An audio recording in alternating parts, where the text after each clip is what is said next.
Sir ದೂರವಾಣಿ ಸಂಪರ್ಕದಲ್ಲಿ ಆಚಾರ್ಯ Vithal Bhat sir ಇದ್ದಾರೆ, ಮಾತನಾಡ್ಸೋಣ. ಸರ್ ನಮಸ್ತೆ. ನಮಸ್ಕಾರ ಸರ್, ಈಗ ನಿಮಗೆ ಗೊತ್ತಿರುತ್ತೆ ಜ್ಯೋತಿಷಿಗಳಾಗಿರೋದ್ರಿಂದ ಏನೆಲ್ಲ ಸಮಸ್ಯೆಗಳಾಗ್ತಾ ಇದೆ ಅಂತ ಗೊತ್ತಿರುತ್ತೆ. ಇಲ್ಲಿ ನಾವು ದೇವಸ್ಥಾನವನ್ನು ದೂಷಿಸೋ ಕೆಲಸ ಮಾಡ್ತಾ ಇಲ್ಲ, ಆದರೆ ಪಂಪಾ ನದಿ ಇಷ್ಟರ ಮಟ್ಟಿಗೆ ಕಲುಷಿತ ಆಗಿದೆ ಅಂತ ಅಂದರೆ ಯಾತ್ರಾರ್ಥಿಗಳಿಗೂ ಕೂಡ ಒಂದು ಕಡೆ ತೊಂದರೆ ಆಗುತ್ತೆ. ಯಾಕೆ ಇಷ್ಟೊಂದು ಇಲ್ಲಿ ನಿರ್ಲಕ್ಷ್ಯ ಮಾಡ್ತಾ ಇದ್ದಾರೆ ಅಂತ, ಯಾಕೆಂದರೆ ಎಷ್ಟೋ ಕೃಷಿ ಚಟುವಟಿಕೆಗಳು ಆ ಒಂದು ನದಿಯ ಮೇಲೆ ಡಿಪೆಂಡ್ ಆಗಿದೆ. ಈಗ ದೇವಸ್ಥಾನ ದೈವ ಬಲ ಅನ್ನೋದು ಇದ್ದೇ ಇರುತ್ತೆ.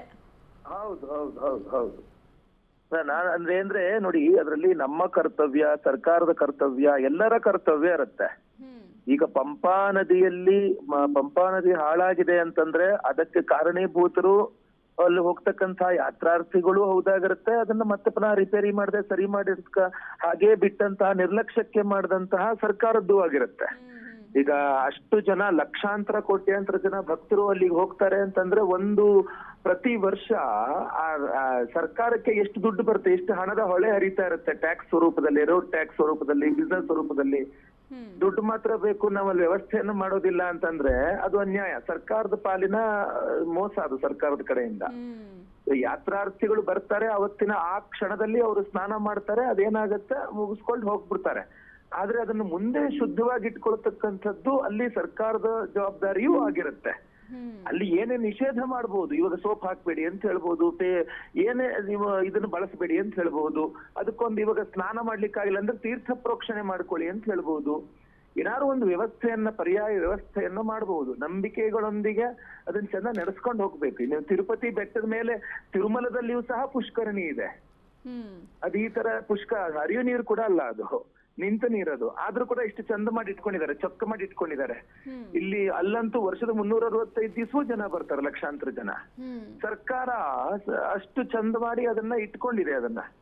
ಸೊ ಆ ತರ ಇಲ್ಲಿ ಸರ್ಕಾರ ಕೇವಲ ಬರುವ ಟ್ಯಾಕ್ಸ್ ಹಣ ನನಗೆ ಬೇಕು, ಯಾತ್ರಾರ್ಥಿಗಳಿಂದ ಬರುವ ಬಿಸ್ನೆಸ್ ಬೇಕು, ಪ್ರತಿಯೊಂದು ಬೇಕು, ದುಡ್ಡು ಬೇಕು, ಮತ್ತೆ ಅಲ್ಲಿ ವ್ಯವಸ್ಥೆ ಬೇಡ ಅಂತಂದ್ರೆ ಅದು ಸರ್ಕಾರಿ ಪಾಲಿನ ತಪ್ಪಾಗಿರ್ತದೆ ಅದು. ಆದ್ರಿಂದ ಆಮೇಲೆ ಹರಿಯುವ ನೀರು ನಿಂತಾಗ ಸಾಮಾನ್ಯವಾಗಿ ಕೆಲವಿಷ್ಟು ಈ ತರ ಸಮಸ್ಯೆಗಳಾಗುತ್ತೆ. ಎಲ್ಲರೂ ಈ ಚಳಿಗಾಲ ಬಂದಾಗ ಮಳೆ ಇರೋದಿಲ್ಲ, ನೀರ್ ನಿಂತ ನೀರ್ ಆಗ್ಬಿಟ್ಟಿರುತ್ತೆ. ಬೇಸಿಗೆ ಕಾಲ ಬಂದಾಗೆಲ್ಲ ಒಂದ್ ಸ್ವಲ್ಪ ಹಿಂಗ ಆಗುತ್ತೆ. ಸರ್ಕಾರದವರು ಅದಕ್ಕೆ ಎಚ್ಚೆಚ್ಚಿಕೊಂಡು ಅದಕ್ಕೆ ಅದು ಏನ್ ಶುದ್ಧೀಕರಣ ಮಾಡ್ಬೇಕು ಅದನ್ನ ಮಾಡ್ಬೇಕಾಗಿರ್ತದೆ. ನೀವು ಯಾರು ಸ್ನಾನನೇ ಮಾಡಬೇಡಿ, ಅಲ್ಲಿಗೆ ಹೋಗ್ಲೇಬೇಡಿ, ಮುಟ್ಲೇಬೇಡಿ ಅಂತಂದ್ರೆ ಸರ್ಕಾರದ ವೈಫಲ್ಯಕ್ಕೆ ಕೈಗನ್ನಡಿಯಾಗಿರುತ್ತದು. ಹೌದು, ಎಲ್ಲರೂ ಬಳಸುವಂತ ರೀತಿಯಲ್ಲಿ ಶುದ್ಧವಾಗಿ ಮಾಡ್ತಕ್ಕ. ಗಂಗಾದೇವಿ ನದಿಯನ್ನ ಉತ್ತರ ಭಾರತದಲ್ಲಿ ಯೋಗಿಯವರು ತುಂಬಾ ಚೆನ್ನಾಗಿ ಇದ್ ಮಾಡಿದ್ದಾರೆ. ನೀವು ಅಯೋಧ್ಯೆಗೆ ಹೋಗಿ, ಅತ್ಯದ್ಭುತವಾಗಿದೆ ಅಯೋಧ್ಯೆಯಲ್ಲಿ. ನೀವು ಅದಕ್ಕೆ ಸಪರೇಟ್ ಆಗಿ ನೀರ್ ಹರಿಲಿಕ್ಕೋಸ್ಕರ ಸಪರೇಟ್ ಆಗಿ ವ್ಯವಸ್ಥೆ ಮಾಡಿದ್ದಾರೆ ಅಲ್ಲಿ ನಿಮಗೆ. ಸರಯೂ ನದಿ ತುಂಬಾ ಚಂದ ಮಾಡಿದ್ದಾರೆ ಅವರು, ಗಂಗಾ ನದಿ ತುಂಬಾ ಚೆನ್ನಾಗಿ ಮಾಡಿದ್ದಾರೆ, ಆರತಿ ತುಂಬಾ ಚೆನ್ನಾಗಾಗ್ತದೆ. ಎಲ್ಲಿ ಮನಸ್ಸಿರ್ತದೋ ಅಲ್ಲಿ ಮಾರ್ಗ ಇರ್ತದೆ. ಹೌದು, ತಿರುಪತಿಯಲ್ಲಿ ನಿಂತ ನೀರನ್ನ ಅಷ್ಟು ಚಂದ ಮಾಡಿ ಇಟ್ಕೊಂಡಿದ್ದಾರೆ, ಪ್ರತಿಯೊಂದು ಕ್ಷೇತ್ರದಲ್ಲಿ ಇಟ್ಕೊಂಡಿದ್ದಾರೆ. ಇಲ್ಲ ಆ ರೀತಿ ಇಟ್ಟಿಲ್ಲ ಅಂತಂದ್ರೆ ಅದು ಸರ್ಕಾರದ ವೈಫಲ್ಯ. ಅದು ಸಾವಿರಾರು ಲಕ್ಷಾಂತರ ಕೋಟ್ಯಾಂತರ ದುಡ್ಡು ಬೇಕು, ಆದ್ರೆ ನಾವಲ್ಲಿ ವ್ಯವಸ್ಥೆಗಳನ್ನ ಮಾಡೋದಿಲ್ಲ, ಅಥವಾ ಶುದ್ಧಿ ಮಾಡೋದಿಲ್ಲ, ಅಥವಾ ನೀವೇ ಅಲ್ಲಿಗೆ ಹೋಗ್ಬೇಡಿ ಅಂತಂದ್ರೆ ಅದು ಸರ್ಕಾರದ ವೈಫಲ್ಯ ಆಗಿರುತ್ತೆ. ಹೌದು, ಜನ ಈಗ ಏನಾಗ್ಬಿಡುತ್ತೆ, ಅಲ್ಲಿ ತೆಲುಗುನವರು ಬರ್ತಾರೆ, ತಮಿಳ್ನವರು ಬರ್ತಾರೆ, ಮಲಯಾಳಿ ಬರ್ತಾರೆ, ಕನ್ನಡಿಗರು ಬರ್ತಾರೆ, ಎಲ್ಲ ಭಾಷೆಯವರು ಬರ್ತಾರೆ ಅಲ್ಲಿ. ಎಲ್ಲ ಭಾಷಿಗರು ಬಂದಾಗ 5 ಬೆರಳು ಒಂದೇ ಸಮ ಇರುವುದಿಲ್ಲ. ಅದರಲ್ಲಿ ಎಜುಕೇಟೆಡ್ಸು ಬರ್ತಾರೆ, ಅನ್ಎಜುಕೇಟೆಡ್ಸ್ ಬರ್ತಾರೆ, ಗೊತ್ತಿಲ್ದಿರೋರು ಬರ್ತಾರೆ, ಅನಿವಾರ್ಯ ಇರೋರು ಇರ್ತಾರೆ, ಆ ಸುಸ್ತಿನಲ್ಲಿ ಏನೋ ಒಂದ್ ಸ್ವಲ್ಪ ಸಮಸ್ಯೆ ಮಾಡ್ಕೊಂಡವ್ರು ಇರ್ತಾರೆ. ಅದನ್ನೆಲ್ಲ ಮೇಂಟೆನೆನ್ಸ್ ಮಾಡ್ಬೇಕು. ಏನು ಜನರಿಂದ ಆಯ್ಕೆಗೊಂಡ ಸರ್ಕಾರದ ಜವಾಬ್ದಾರಿಯಾಗಿರುತ್ತೆ, ಅದನ್ನ ಮುನ್ನಡೆಸ್ಕೊಂಡು ಸರಿಯಾಗಿ ಮಾಡ್ಕೊಂಡು ಹೋಗ್ಬೇಕಾಗಿರ್ತಕ್ಕಂಥದ್ದು. ನಿಜ, ಅದೇ ಸರ್, ನಿಜ ಹೇಳ್ದಂಗೆ ಈಗ ಸರ್ಕಾರ ಇದನ್ನ ಜವಾಬ್ದಾರಿ ತಗೊಳ್ಬೇಕು. ಇಲ್ಲಿ ಸಾರ್ವಜನಿಕರು ಎಷ್ಟು ಮುಖ್ಯ ಆಗುತ್ತೋ, ಈಗ ಸಾರ್ವಜನಿಕರು ಆ ಜಾಗವನ್ನ ಗಲೀಜ್ ಮಾಡಬಾರ್ದು ಅಂತ ಸರ್ಕಾರ ಏನೇ ಆದೇಶ ಹೊರಡಿಸಿರ್ಬೋದು, ಜೊತೆಗೆ ಸರ್ಕಾರಕ್ಕೂ ಕೂಡ ತನ್ನದೇ ಆದ ಜವಾಬ್ದಾರಿ ಇರುತ್ತೆ. ಈಗ ಕೇರಳ ಸರ್ಕಾರವನ್ನ ನೀವು ಗಮನಿಸ್ತಾ ಹೋದ್ರೆ ಎಡಪಂಥೀಯ ಸರ್ಕಾರ ಅಂತ ಹೇಳ್ತಾರೆ. ಯಾವ ಕಾರಣಕ್ಕೆ ಹೇಳ್ತಾರೆ ಅದು ಕೂಡ ಇಂಪಾರ್ಟೆಂಟ್ ಆಗುತ್ತೆ. ಇಷ್ಟು ಕೇರ್ಲೆಸ್ ಮಾಡಿದ್ರೆ ಇನ್ನೇನ್ ಹೇಳೋದಕ್ಕೆ ಸಾಧ್ಯ ಆಗುತ್ತಲ್ವಾ ಸರ್? ಇಂಥ ವಿಚಾರಗಳನ್ನ ಇವರು ತೆಗೆದುಕೊಳ್ಳುವ ಒಂದು ನಿರ್ಧಾರಗಳು, ಇವರು ಸ್ಪಷ್ಟವಾದ ಎಡಪಂಥೀಯರು ಅನ್ನುವಂಥದ್ದು ಸ್ಪಷ್ಟವಾಗಿ ಗೊತ್ತಾಗ್ತದೆ. ಅವರಿಗೆ ಯಾವುದೇ ರೀತಿಯಾದಂತಹ ಧಾರ್ಮಿಕತೆ ಅಥವಾ ಜನರ ಧಾರ್ಮಿಕತೆಯ ಬಗ್ಗೆ ಶ್ರದ್ಧೆ ಇಲ್ಲ. ಯಾರು ಹೆಂಗಾರು ಮಾಡಿ ಹಾಳಕೊಂಡು ಹೋಗ್ಲಿ, ದುಡ್ಡು ಬಂದ್ರೆ ಸಾಕು ನಮಗೆ ಅನ್ನುವ ಒಂದು ಮನಸ್ಥಿತಿ ಉಳ್ಳಂಥವ್ರು ಅನ್ನುವಂಥದ್ದು ಸ್ಪಷ್ಟವಾಗಿ ಗೊತ್ತಾಗ್ತದೆ. ಮನಸ್ಸಿದ್ದಲ್ಲಿ ಮಾರ್ಗ ಎಲ್ಲ ರಾಜ್ಯಗಳಲ್ಲಿ ಆಗ್ತಾ ಇದೆ, ಇಲ್ಲಿ ಮಾತ್ರ ಆಗ್ತಾ ಇಲ್ಲ ಅಂದ್ರೆ ದೈವಶಾಪ ಅವರಿಗೆ ತಕ್ಕಂತದ್ದೇ. ಯಾಕೆ ಅಂತಂದ್ರೆ ಆ ಅಯ್ಯಪ್ಪನಲ್ಲಿ ಅಷ್ಟು ಭಕ್ತಿ ಇಟ್ಕೊಂಡು ಹೋಗ್ತಕ್ಕಂಥವ್ರು ಪಂಪಾ ನದಿಯಲ್ಲಿ ಅಷ್ಟು ಶ್ರದ್ಧೆಯಿಂದ ಭಕ್ತಾದಿಗಳು ಸ್ನಾನ ಮಾಡ್ಕೊಂಡು ಹೋಗ್ತಾ ಇರುವಾಗ ಅವ್ರು ಅದನ್ನ ಶುದ್ಧೀಕರಣ ಮಾಡದೆ, ಅದ್ರ ಅನ್ಯ ವ್ಯವಸ್ಥೆಗಳನ್ನ ಮಾಡದೆ ಅವರು ಈ ತರ ಮಾಡ್ತಾರೆ ಅಂತ ಆದ್ರೆ ವಾಟರ್ ಫಿಲ್ಟರ್ಸ್ ಹಾಕ್ಬೋದು, ದೊಡ್ಡ ಪ್ರಮಾಣದಲ್ಲಿ ವಾಟರ್ ಫಿಲ್ಟರ್ಸ್ ಗಳು ಹಾಕ್ಬೋದು, ನೀರನ್ನ ಶುದ್ಧಿ ಮಾಡಬಹುದು. ಈಗ ಬೆಂಗಳೂರಿನಲ್ಲಿ ಕೊಳಚೆ ಮೋರಿ ನೀರನ್ನ ಶುದ್ಧೀಕರಣ ಮಾಡಿ ಮತ್ತೆ ವಾಪಸ್ ಪುನಃ ಬಿಡ್ತೀವಿ ಅಂತ ಹೇಳ್ತಾ ಇದಾರೆ ನಮ್ಮ ರಾಜ್ಯದಲ್ಲಿ. ಇಷ್ಟೆಲ್ಲ ಕೊಳಚೆ ನೀರನ್ನ ಶುದ್ಧಿ ಮಾಡುವಂತ ತಂತ್ರಜ್ಞಾನ ಇದೆ ಅಂತ ಆದ್ರೆ ಒಂದು ನದಿ ನೀರನ್ನ, ಅಲ್ಲಿ ಹರಿಯುವ ನದಿ ನೀರನ್ನ ಶುದ್ಧಿ ಮಾಡುವಂತ ತಂತ್ರಜ್ಞಾನ ಇಲ್ವೇ ಹಾಗಾದ್ರೆ ನಮ್ಮಲ್ಲಿ? ಮಾಡ್ಬೇಕು ಅಂದ್ರೆ ಎಲ್ಲ ಮಾಡ್ಬೋದಾ ಸರ್? ಅದೇ ನೀವ್ ಹೇಳ್ದಂಗ್ ಮನಸ್ಸಿದ್ದರೆ ಮಾರ್ಗ. ಈಗ ನೆಲಮಂಗಲ ಕಡೆ ಎಲ್ಲ ಜಗಳ ಮಾಡ್ತಿದ್ದಾರೆ, ನೀವು ಅದನ್ನ ಕೊಳಚೆ ನೀರನ್ನೆಲ್ಲ ಶುದ್ಧೀಕರಣ ಮಾಡಿ ಈ ಕಡೆ ಬಿಡಬೇಡಿ ಅಂತ ಹೇಳ್ತಾ ಇದಾರೆ. ಜನಕ್ಕೆ ನಂಬಿಕೆ ಇಲ್ಲ. ಆದ್ರೆ ಸರ್ಕಾರಕ್ಕೆ ಅದನ್ನ ಶುದ್ಧೀಕರಣ ಮಾಡುವಷ್ಟು ಪರಿಕರಗಳಿದೆ, ವಿಜ್ಞಾನ ಅಷ್ಟು ಮುಂದುವರೆದಿದೆ ಅಂತ ಆದ್ಮೇಲೆ ಆ ನದಿ ನೀರನ್ನು ಶುದ್ಧಿ ಮಾಡಿ. ಏನ್ ಈಗ ಅದು ಪಾಚಿ ಕಟ್ಟೋದು ಯಾವಾಗ? ನಿಂತ ನೀರು ಆದಾಗ ಪಾಚಿ ಕಟ್ಟೋದು.